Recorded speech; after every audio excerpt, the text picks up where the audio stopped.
தெரியாமல் கூட சனிக்கிழமைகளில் இந்த பொருட்களை வாங்கிவிடாதீர்கள். அப்படி வாங்கினால் உங்க குடும்பத்தினர் வறுமையில் வாடுவீர்கள். நாம் சமையலுக்கு பயன்படுத்தப்படும் எண்ணெய்களை சனிக்கிழமையில் வாங்கக்கூடாது. அதை மீறி வாங்கினால் வீட்டில் உள்ளவர்களுக்கு ஆரோக்கியம் சம்பந்தமான பிரச்சனைகள் ஏற்படும். இரண்டாவது, வீட்டை சுத்தப்படுத்தக்கூடிய துடைப்பம், மாப் சனிக்கிழமையில் வாங்கக்கூடாது. அப்படி வாங்கினால் பொருளாதாரத்தில் பிரச்சனை ஏற்படும். மூன்றாவதாக, கல் உப்பு வாங்கினால் வீட்டில் சண்டை, வீண் விவாதம் ஏற்படும். எனவே கல் உப்பை வாங்குவதை தவிர்க்க வேண்டும். நான்காவது, கருப்பு எள்ளை கண்டிப்பாக சனிக்கிழமைகளில் வாங்கக்கூடாது. இதனால் வீட்டில் நிம்மதியில்லாமல் போகும்.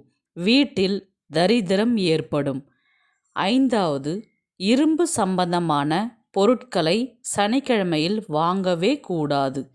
இதனால் நம்முடைய அதிர்ஷ்டம் குறையத் தோன்றும். ஆறாவது, மாவு சார்ந்த பொருட்களை வாங்கவே கூடாது. இதனால் எதிர்பார்க்கும் காரியங்கள் எதிர்பார்த்தபடி நிறைவேறாமல் போகும். லைக் பண்ணுங்க, நம்ம சேனலை சப்ஸ்கிரைப் பண்ணுங்க. உங்க ஆதரவு ரொம்ப முக்கியம். நன்றி.